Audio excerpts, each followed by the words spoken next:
Hey, everybody, welcome to the Cabinet Maker Profit System podcast. Today, we're going to be talking about the cabinet industry.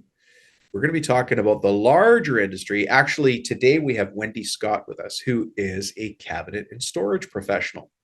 And she's going to be sharing with us the story about how she built her business along with her partner up to 2 million in revenue in 4 years. And a lot of you overlook the closet and storage industry.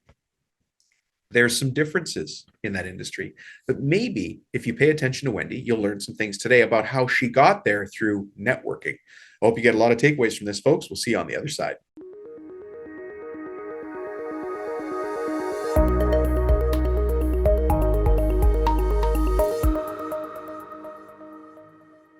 Wendy Scott, how are you? I'm great. How are you? I'm fantastic. Always good to see your smiling face. As yours. Thank you. Thank you. You bring a lot of energy to the closets industry. I would hope so. So, Well, I'm glad to have you here. There's a lot of people that listen to this show that dabble in closets. okay. And I wanted to have you on here to talk about how seriously you take it, because we got a pretty cool topic, you and I. Absolutely. Yeah. Um, you know, it's still a cabinet, and we actually treat our projects more like cabinets than we do closets. Ah, And, some of our manufacturers are actual cabinet makers. I So think, we deal a lot with the cabinet. They want the cabinet look at the yeah. closet price. Well, and I think, I'm not going to take away your thunder, but you deal with some very specific kinds of customers. Let me do this. Okay. Here's my formal question. Wendy Scott, who the heck are you? And Who the how heck is am it I? that you come to be speaking to all of these forward-facing cabinet makers and architecture mill workers and closet makers all around the world? So I have been in the closet industry close to 15 years. Mm, And I am the former president of the Association of Closet and Storage Professionals. yeah. I am now an advisor to the current president. I'm still active in the board. I am active on the education committee. In fact, I used to run the committee. Oh, So I know my stuff. yeah. It's always interesting when I talk to people that are active in their associations. The people who are active in their associations are always leaders in the industry. And so I'm saying this to everybody listening. If you're not active in your local association, if you're not, like, I just got the AWI cost of doing business survey here, Mhm. which is Architectural Woodworking Institute. It's unbelievable, the value in here, but it's also the people you meet. And I'm sure it's the same with you in closets. I owe my livelihood, my business, who I am as a designer, all Hmm. to my association. And just to go back to what you have to say, I say it every time I get the opportunity. You Yeah, get out of it what you put into it. 100%. Isn't it true? Because you probably have Yes. members who are like, well, I've been a member for 3 years. I never go to the meetings. Yeah. It's not really worth it. I'll tell you what. So when I first joined, I did the Mhm. typical, I paid my dues, I sat back and I waited for the magic to happen. Just bring it to me. And then nothing happened. Go figure. So a year goes by. Do I do it or not? I got nothing out of it, which is what you hear from people all the time. I don't get anything out of it. What are you doing for me? Yeah. And I re-upped. I applied to be on the board of directors, and I immersed myself and I put out as much as I could. Mm, And from that, we could do a whole thing about the associations. Um, the networking within the association, the education, the sharing of the knowledge. right. I would not be who I am in business without all of it. And it is really tied to the story of how I got to where I am and to the company that I now own. Yeah. Well, hey, listen, let's remind everybody what our topic is today. How Okay. networking got us to 2 million in 4 years, Okay. which is I crazy when you think about closets, right? Because there's a lot of Yes. people out there who are doing kitchens at 40 grand or architectural millwork at 80 grand or 100 grand, but that's like you guys are doing closets. Typically, I'm saying this smiling. Typically, closets are smaller. However, I know that you have closets you work on, you're not even allowed to talk about. They're like Fight Club closets. So we did have to sign a non-disclosure on a specific closet recently. So I can't tell you about that $150,000 closet. I can tell you Crazy. that last night I sent my quote and got the verbal okay Mm. with the client, and her closet was, and I have it in front of me, 103,627, which put us in November just over $2 million. And I can tell you I that my love it. business partner right now is in a meeting Mhm. picking up her check for the deposit of a $300,000 project, all closets. Yeah. But they're not all like that. No, of If they course. were, And it's not the bread I and would butter, really be right? gray. You What's probably, that? and it's not the bread and butter. Like sometimes these are the cool, the sexy deals or the big ones. Yeah. But we also Yeah. might realize, and this is a message to everybody, that the medium job, let's just say 20,000, 30,000, we actually make a lot of money and we do lots of them. We tend to forget them, but it sure is fun to talk about the 300,000 and the $120,000 closets. That's what gets you when you're doing the social media posts and all the fun, cool stuff. So most companies, their average tends to be around 5 grand. Ours tends to be a bit higher Mm. because of where we get our business from. And that ties back into how the networking got us to where we are, because we do not do paid advertising whatsoever. I love it. What do you do? Okay. So one step back, which goes back to the networking. I worked for a company for about 10, I was on my 10th year. I was about to have my 10th anniversary. And I went to the trade show for the closets out in Chicago. Yeah. And I met this girl, and her name is Patty. And we hit it off. And she's like, I just took over managing this closet division for a big, huge company. You should come work with me. And I said, no, but I'm big into networking. And we continued to network and stay in touch. And the company I was with became the wrong company for me after Mm. 10 years. It Okay. was not the right space for me to be in. So I went to work with her. And this I'm going to tie it all in just a sec. So I Yeah. went to work with Patty. And a year later, the company had, so one more step back. Sorry. So she happened to have a meeting with the high ups in this kitchen company. Kitchen company sells $20 million in kitchens a year. Oh, So okay. they have this teeny tiny little closet division that she's going to build. And they're having a meeting with a pretty high up person in the hardware industry. And he looks them in the eye and goes, because this is a big network person of mine, you'd be insane not to hire her. So networking number one. Networking number two. So we got together. And then the company was bought out. And they said, the big cabinetry slash by a national closet. brand, Okay. bought it out, said no more closets. So then we're like, what do we do now? Yeah. I've always worked for someone else. She comes from an interior design background. She goes, I'm not working for somebody else. You're out of your mind. And because of my network, within 24 hours, I had 4 solid job offers, not just come work for me and get 10%. Mm. Leadership in other companies, job offers. But the best thing was, within our network, we had multiple people that were competitors, people we bought product from, not people in the industry, but in different locations. Some, a good friend in Canada, someone out in Arizona, someone in California. And the number one thing they all came back and said is, one, I would invest in you. You would be insane to work for someone else. You need to do this on your own. We will tell you exactly what to do.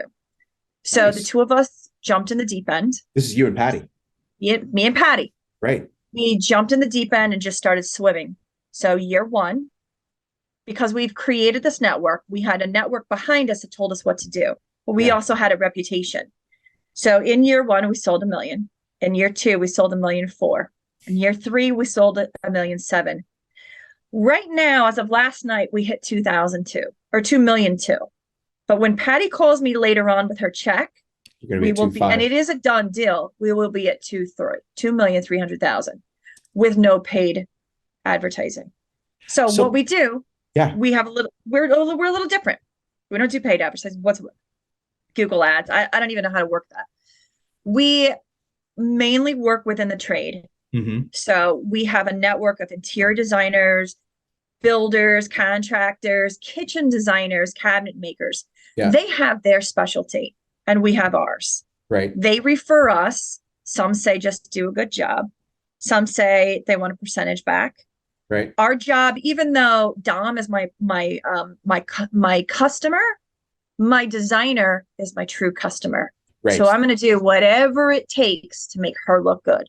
So let's stop on that for a second, because I think you hit on a really important part. My designer, the person sending me the business, is my true customer. I'm so glad you said that, because you want to think the Hernandez build, the Hernandez family is your customer.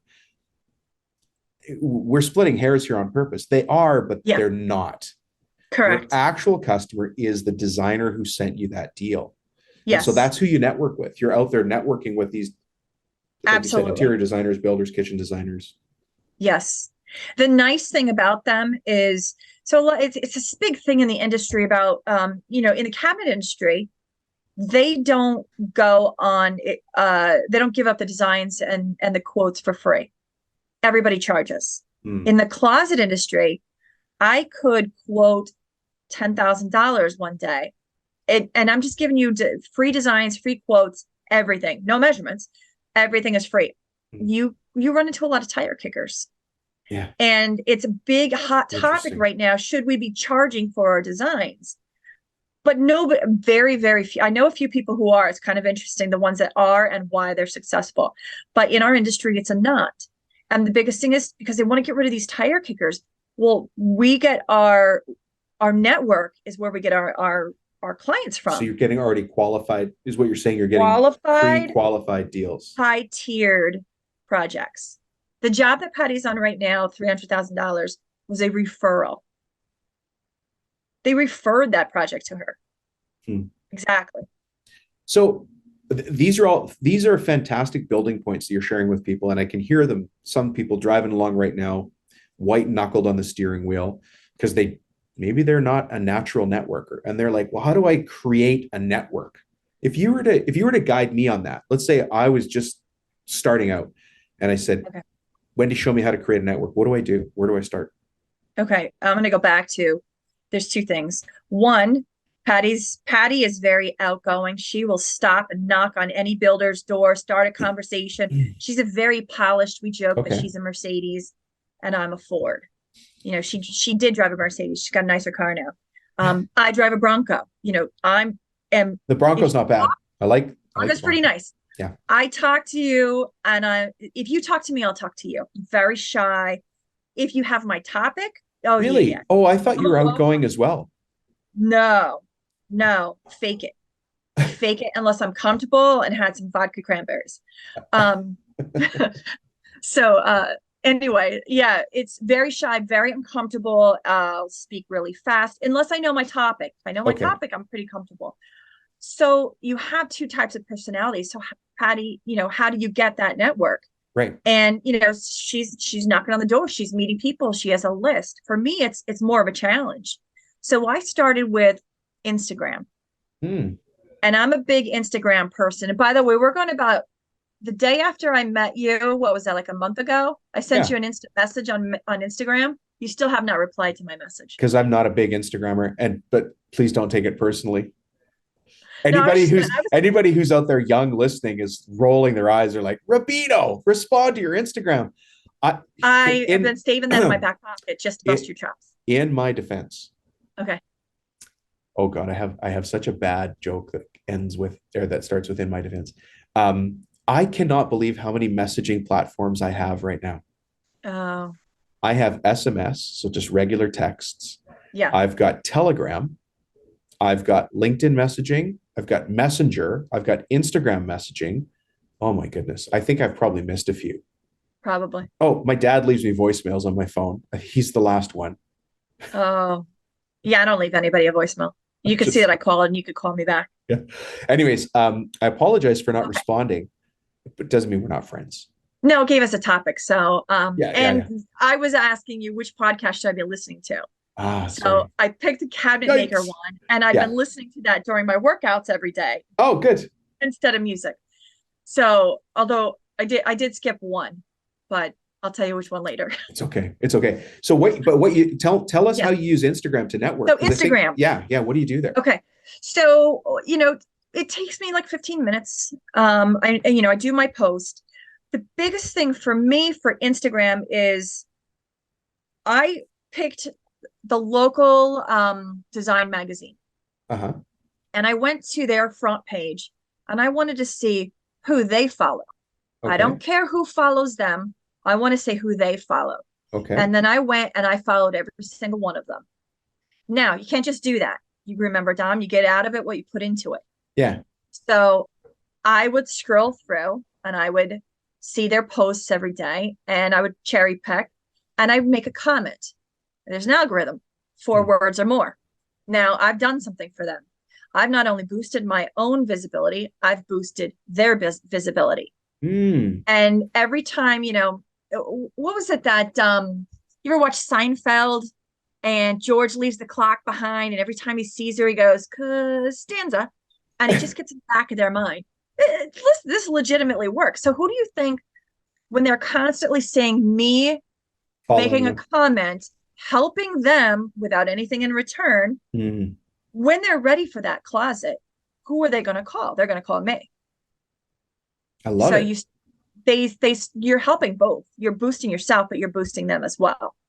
You're giving them credibility while giving you credibility. Now, an interesting thing I also do, I follow every closet company I can. Oh, you do? You follow other 100%. competitors. Yeah.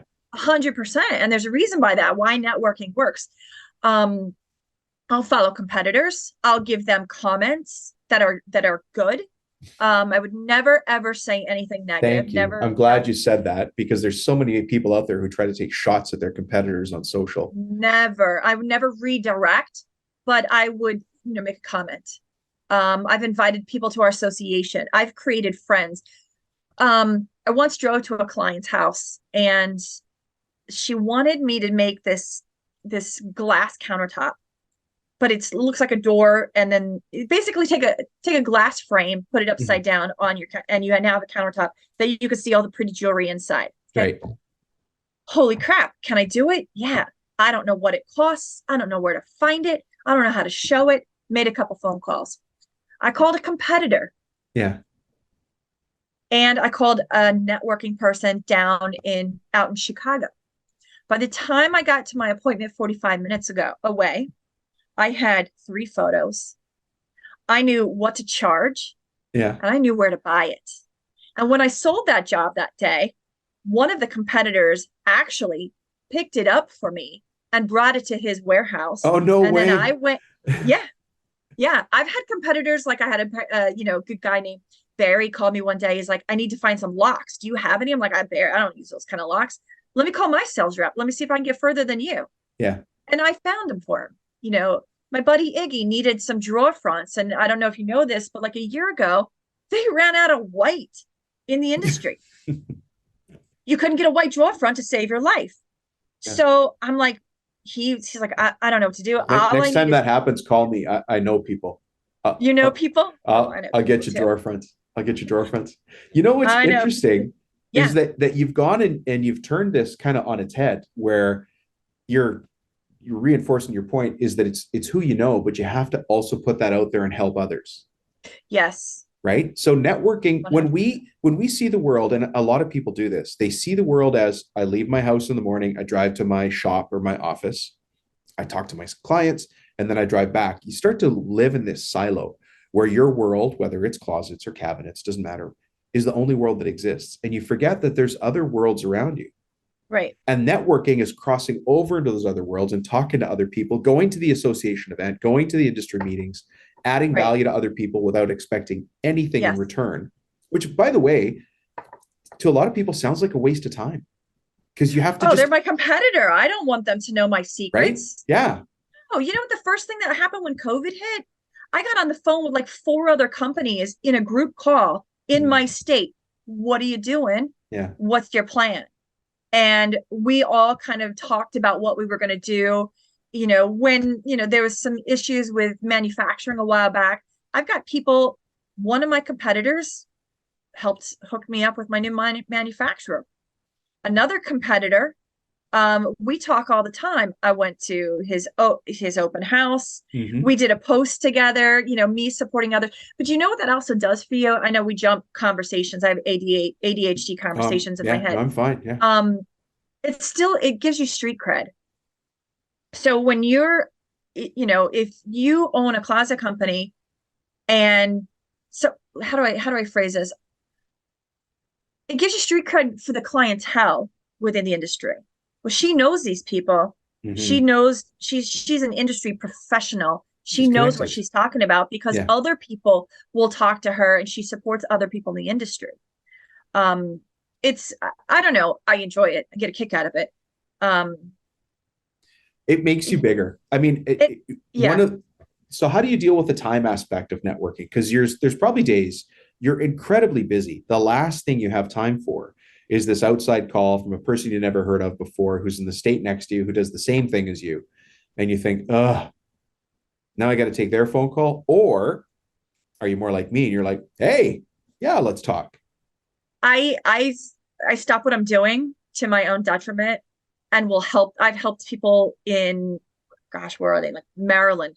I'm Mm, stuck on this design. What do I do? And they send it over to me and I tweaked it. And then I zoomed with them and showed them what I did and kind of taught them how to do it. yeah. But on the same note, I can't modern design to save my life. So what do you think I did? Call this brilliant designer in Canada named Melissa, who is amazing. Mm, And she walked me through this whole thing. And I'm like, oh my God, how would I have thought to I know my weakness. right. I give out, but I can also take, I mean, you get, it's give and take. It's the It's give and go-giver take. mentality. And you know what? There's people Yeah, who are very strong in their faith who understand this already. You have to give to get back, right? right. And it doesn't just happen to be people like that. But I'm going to urge everybody listening right now to when get out of your silo. Yeah. It doesn't matter what trade you're in or what sub trade of the finished wood trades that we're in, go get involved. Even if Yes. there is no, by the way, I've talked to industry associations all throughout the United States and Canada for sure. Not so much over in Europe, but in Canada and the United States. And what amazes me is I'll talk to one trade association in this state, whatever state it is, I'm not mentioning names, and they'll say, oh my God, Dom, we're so busy. Things are crazy right now in our industry. And so we're having so many meetings and everybody's so interested. Then you talk to the chapter president in the next state and they have the same situation. They're like, oh my God, we're so busy. Nobody wants to meet. Nobody wants to drive that far. Nobody wants to join the association. We're really dying here. And these states border each other. And it all has to do with the attitude of the people in the association. So one of the Right. things that I'm learning from you is that attitude, the attitude you take into this is a really big indicator of the success you're going to get Yeah, at the end. absolutely. Yeah. I mean, the networking to get me to where I am, that's not just about the networking with the um the people that are bringing me the business. It's the Mm, networking within the industry. They all kind of tie in. That's where my resources come from, how I learned to do certain things. If there's a shortage somewhere where I'm getting that part, it's not just where my leads are coming from. yeah. It's both. It's the networking as a whole, whether it's within the industry or within the parallel industries where I get my clients from. Yeah. It's both. How do you deal with a situation where this is just a curiosity thing? I don't know if anyone else out there listening has the same question, but let's say that you and I are designers. I would never be. I don't have the skill that you have as closet design, but let's just say we were and we're competitors and we both get called into the Chan job. Mhm. How do you approach that? I'm in front of the Chan family on Tuesday, you're in front of them on Wednesday. What do you do? Oh, that's why you want to know each other. 100%. Had a phone call. My buddy Joe. Joe calls him up. He goes, you go to so and so's house? I'm like, yes, I did. And he goes, thought I recognized your design. He Oh, goes, wow. you Okay. you pulled out five more designs. Oh, no. Yeah. And she was playing us all. And Joe and I said, you know what? We're not playing this game. First of all, we didn't need the business that bad. Yeah. And all they're going to do is just beat you up. So we both chose to walk away. And the funny thing is, the client, I had earned her trust, called me up and said, well, what should I do? I said, you're going to get this and this and this for that amount. Go with that job. And I told her which job, who to order it from, and she did. I didn't even know the company. I just knew what her value was. All she cared about was what she was getting Yeah. for what cost. I said, if that's what matters to you, call them. If you're That's price, if you're and she price bought it for driven. me. Yeah. She wasn't, she didn't care about other things. Then there was another time I actually went against Joe. Now Joe owns massive company. He's an amazing person to interview, FYI. Oh, So I, talking to Joe, I'm like, Joe, I just stole a job from you. that's a And great way to open a phone call, by the way. oh, you can with Joe though. Joe's phenomenal. So I said, I just stole a job from you. I said, but the problem she had, I said, I sold it um for more money. I Oh, gave her almost the exact same thing, but I presented it a bit differently. mhm, He was able to use the feedback. It wasn't him personally, it was one of his designers. mhm. But he was able to take the feedback and use the feedback. So I would never like sneaky go in. Well, I would on one company, but that's an off topic, offline They conversation. probably earned their place in the world.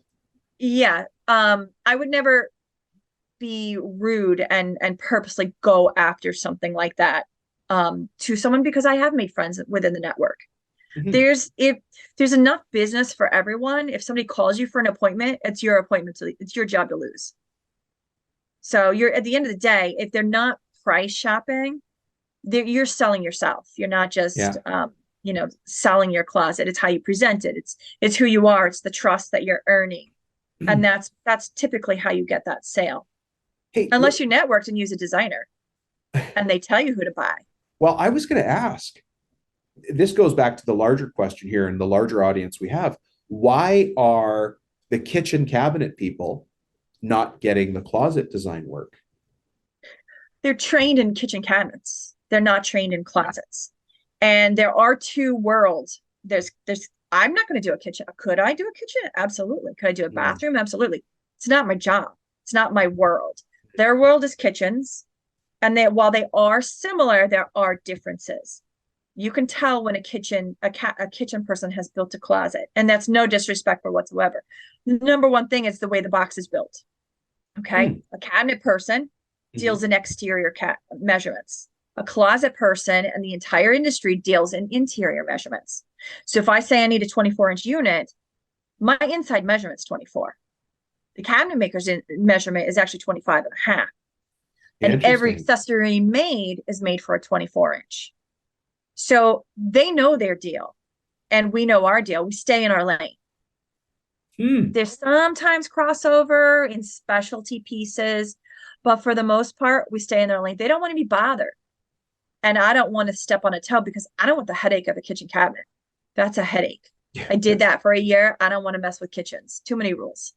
It's a long process. The closet is it used to be a 2-week process. It used to be design it, sell it, install it within 2 weeks. Now, with the industry the way it's gone since our lovely COVID, we're closer to 6 to 8 weeks. For closets. And even Yes. on the side of these these larger closets, I mean these are marquee closets. If you're over $100,000 for a closet, Mhm. that's kind of a marquee job. You're not finding kitchen designers or architectural mill workers taking a piece of that. First of all, they'd have to take the price and multiply it by 3 or 4. Well, I mean, in the situation where they're already doing a whole home package. Um, Not really, because it's a different material Mm, and they'd have to get a different resource to bring it in, a different type of install. Like a cabinet installer could do it. Like mm. our installers are mostly cabinet people. That's what I'm I not mean. using Yeah. I'm not using a regular closet installer. You can Yeah. tell by what I pay them, and you can tell by the quality of the work. It's not the same. Now, there are some amazing closet installers, but what we do often is a little bit different. I sound like a snob. I promise I'm not a snob. No, not Um, at all. Not at all. I'm thinking of closets I've seen from some of my clients who happen to be in cabinetry, and and I see these closets and they look like retail display units. I mean, they are stunning. And I'm not saying that yeah, yours aren't. I'm just saying that when I see these, I'm like, well, they already know how to build these things. It's that you can sometimes tell when when a cabinet person has made a closet versus a closet person, there's wasted space. The Mm. utilization of things are different, the height, and you don't need to have everything at 24-inch deep.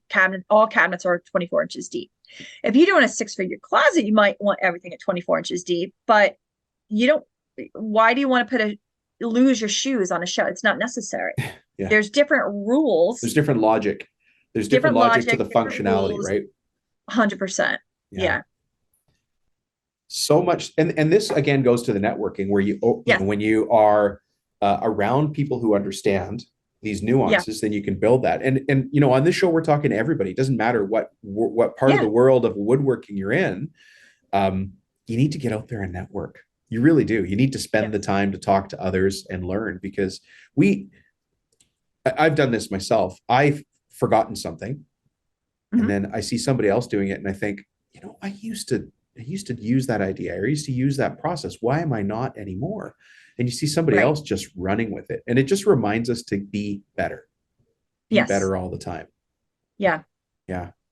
So when you're networking, and there's somebody new, how do you get started? It's that Instagram thing, right? But when you meet them face to face, do you then say, "Hey, I'll follow you on Instagram," or what's the? So typically then they've called me for a project. I don't I don't go in the outdoor. I don't have the time to go to other industry things and meet people. I mean, I'll Hmm. go to the closet show, I'll go to IWF, I'll go to I might go to KBIS this year. But I don't really have time to go. I need to make time to go to these like contractor networking things, in which case then I'm going to talk to people and start meeting and maybe schmoozing. I know a designer down in Kentucky. She works for another company, does $1 million a year, and none of it is a company to lead. It's all her own leads. And she just goes to all these trade things and the trade meetings, and she meets the people, and she might pull into a job site and have a little referral sheet and says, these are the builders I work for, this is what I do, and they see that cred, and then Hmm. they call her. So she also sends them cookies and does different things. Like, she goes old school, face to face, forget this LinkedIn stuff, old school face to face networking, which I would love to have the time for, but right now a little bit busy. But Yeah. she does it, and she doesn't take company leads, and she's doing $1 million a year. It's insane. Yeah. Yeah. It's I think that we get caught up in right now. There's a lot of business to be had, and so people might Right. be devaluing networking because, hey, the phone's going to ring, we're going to get an email, we're going to get another bid. We're happy with the contractors we've got, but if you're not getting the right kind of business, and you're not getting the right kind of business, you're not getting high margin, high value work. Right. It's time to get proactive about your marketing, and networking is a great way to start that. So you've given us some strategies already today for people who aren't outgoing. I mean, you mentioned that Patty just goes and knocks on a door. That's what I would do. Yeah. I would just knock on a door. I'd walk into a I meeting. Hi, I'm can't. here. But you've got that Not soft in me. intro of Instagram really nicely. And it's just a couple minutes a day. I could just, I could see myself with a cup of coffee, just settling in to do Returning a that. And then, message. yeah. And then building Well, I that mean, network. it's the same on LinkedIn, because it really is like the way we do it or the way you do it is very business to business. So in which case, LinkedIn as well. But with LinkedIn, you're more like, you can't just show off. You have to provide value. Yeah. So if you're constantly providing value for the people reading now you're building your credibility, and then they're going to call you or message you, but not just like, hey, come, call me for your closet. You have to Show build off. that. Yeah. Yeah, it's not, I hate that. It's also why, so the show off part, again, multi thinking in my head, um, the Instagram, everybody's like, well, why don't you hire someone? No, it's not who I am. You, Dom can't capture my personality in the way I write on my Instagram. Right. I would hate that. I will give up my 5 minutes eating my yogurt or in between lifting sets and make my post. I should I hire can, somebody to respond to my Instagram messages, though, we'll apparently. be able Yeah. to know if it's not you. Yeah. Yeah. Yeah. Yeah. Yeah. I'm Let me joking. see. I don't think I'm I'd get like, there yet. I'm pretty sure you still haven't. I got it right here. Pretty Let's sure go. you Let me see. haven't responded to me. You know what's funny is I have another message pending in Instagram. Okay, now I got to find even where it is. Oh, there's 7 of them. That's terrible. You That have is. to respond. Hold You on, have to Martin Hunter, reply. Oh, there you are, Boutique Closets. Yeah, what's up with that? How long has it been? 2 weeks? Did we make October it 2 weeks? 22nd. It's November 15th right now. I At this point, all I can do is laugh and fall on my sword. I apologize for not responding. It was a test. Now I'm I had old a school. I do have to say I'm still old school. And you mentioned that friend of yours who sends cookies and develops relationships with people. That real type of connection should yes, never go out of style. 100%. It should never go out of style. And that's another way to network, is just to proactively reach out to people. You know, this is something we use in marketing, and it's called opportunity marketing. So if I Okay. see a really nice home that's just my perfect type of, the perfect type of build, let's say for your closets, and I see that the builder is Jaswal Builders, I'm going to find out who the owner is of Jaswal Builders, and I'm going to say, hey, let's say his name's Marty. Marty, saw your house there on Broadmoor Street. What a beautiful installation. I would love to do work with you one day in the future. Here's my card. Hopefully we have a chance to meet for coffee. That's Yeah. it. I can do that from my desk. I never have to actually contact him. I just found his name on the internet. Now he's seen my card, and I've taken that one little step to Yes. create a relationship. And you'd be surprised. I use that strategy with my clients. You get phone calls. The person Now, we're using isn't showing up. Can you come by today? Sure, I can come by today. yeah. So Tara will go that step and send you that $5 Starbucks card Love it. and the old school handwritten note. Yeah, opportunity When marketing. is the last time you did that handwritten note and wrote, your thank you card or whatever, your introduction? Yeah, yeah. It does. Goes a long way. It does go a long way. And again, with that type of strategy, you can be a sniper. So you can choose specifically which clients you want to do work with in the future. And if you send them a handwritten note card, your chances of doing business with them in the future goes through the roof. Far better than, sending an Instagram message, Wendy. I had to take the shot back. Sorry. Well, I didn't have your phone number. But I didn't look up your phone number. that's okay. I'm just, we're lobbying these back and forth. Yeah, I'm going to look for my next one. I'll watch for it now. No, I shouldn't say that, because if I haven't watched my Instagram messages up until now, what makes me think I would do that in the future? But let me ask you this. If somebody wants to find you in this whole big, wide world, ask you questions or network with you and reach out, make a connection, how would we do that? Well, I'm terrible at giving anybody my phone number. My number is 908-328-7004. You can find us on Instagram at Boutique Closets and Cabinetry and the number 1. Boutique Closets and Cabinetry.com is our website. My email is wendy@boutiqueclosetsandcabinetry.com. I'm terrible and never on LinkedIn, but Wendy Scott on LinkedIn. Fantastic. And that's where I'm at. Yeah. So, and as I say to people, if you can't find me, you're really not looking. And that's the same with you, right? So you're everywhere. Yeah. So I bet you after this, I'd love to see how many people now connect with you on Instagram and follow you. Now let me see what my number is. That you can follow you wait. Oh wait, did you send me a response? Oh look, so I have a message. Oh, it's a fake one. Let me see how many followers I have so we can keep track. Of course I responded just now. I just saw the hi. All right, so I have 1792. I'll write it down. Okay.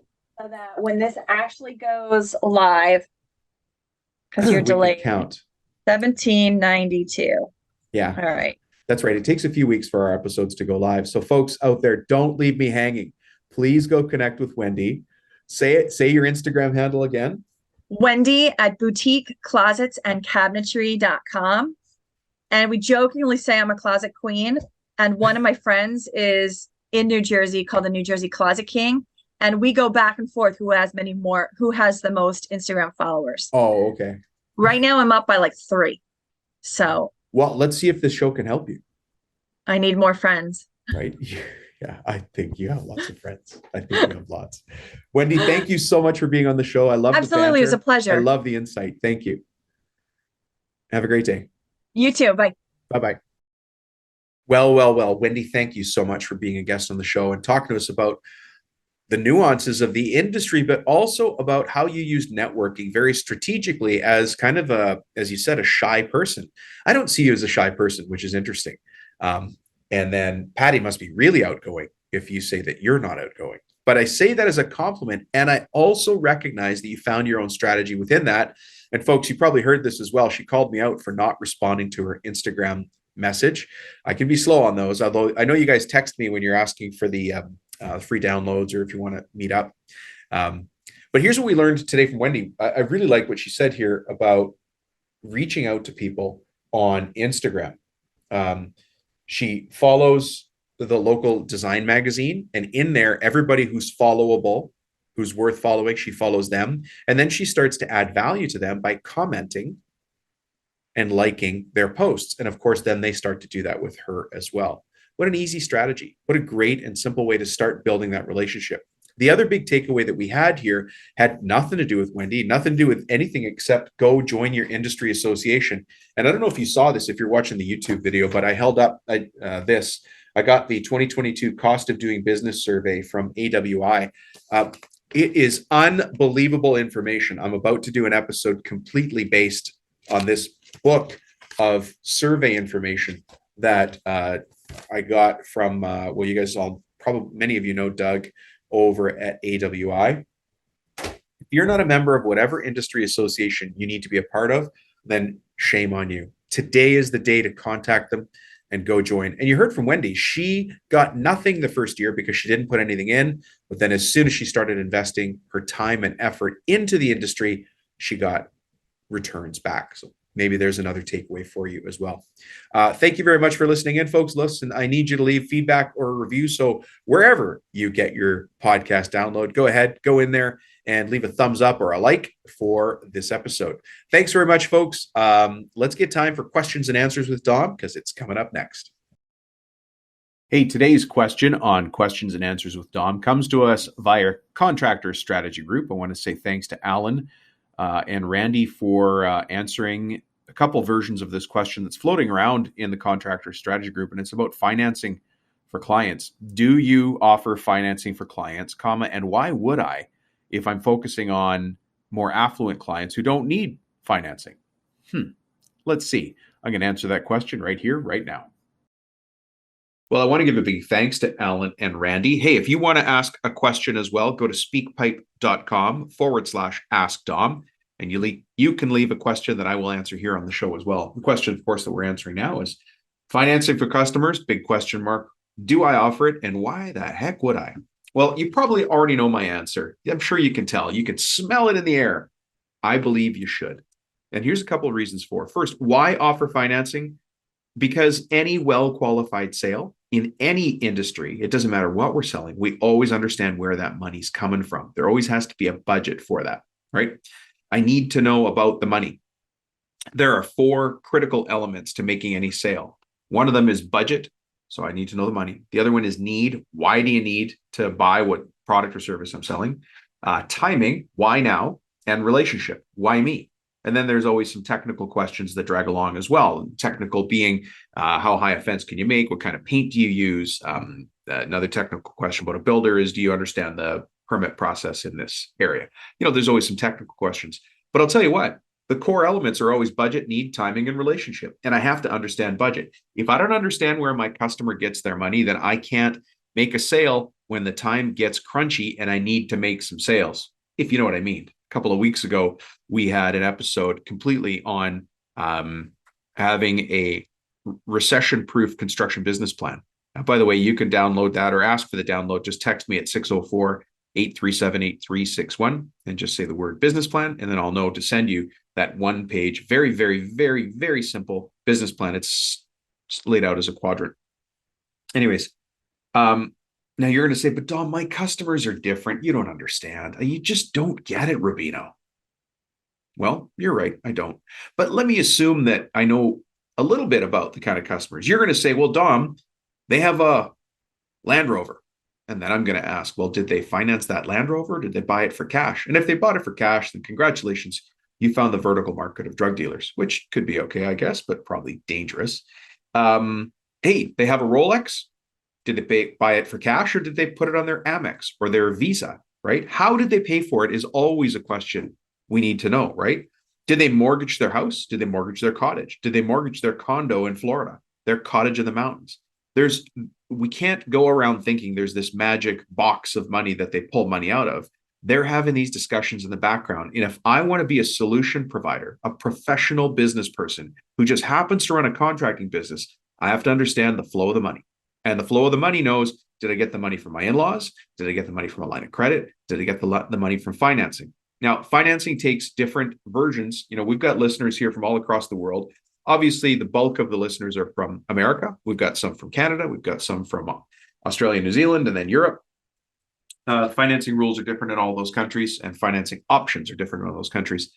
But you're going to have to go get that in place, because and it's a big if there is something happening in the economy to make it either go up, that's not what the media is saying right now, or down, we're hearing a lot about that, then you and I need to have options. Option number one, to keep our business going, options to take a payment. If I've finished a job and a customer says, will you take a check? I'm going to take that check. If they say, will you take Visa? I'm going to try and get the Visa processing fee back, but yes, I'm going to take the Visa. Take the payment any way your customer is willing to pay you. Get that money into this company, because your company needs that money to breathe, right? Have options for people. They can say no if you have it, but they can't say no if you don't even offer it, right? At least they can say no.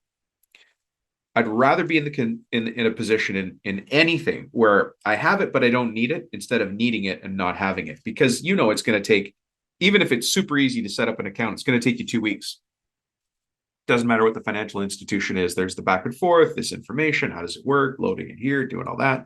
Well, you need to have that ready when you've got a deal pending that makes the difference between making payroll based on that deal. And so you guys can kind of see where I'm going on this one. Financing, do you need it? I think you do. Does it mean you're going to use it? I don't know. But the first time you do, please send me a text message, 604-837-8361, and say, Dom, I just used financing. You're right, it worked. Or if you want to talk more about this with other business professionals and business coaches, our coaching program is called 10X Built. And you can find out more about that by going to the website, www.10xblt.com. And on there, you can find out how to apply to work with our team if you think now is the right time to grow your company. Let's talk about it then. Thanks, folks.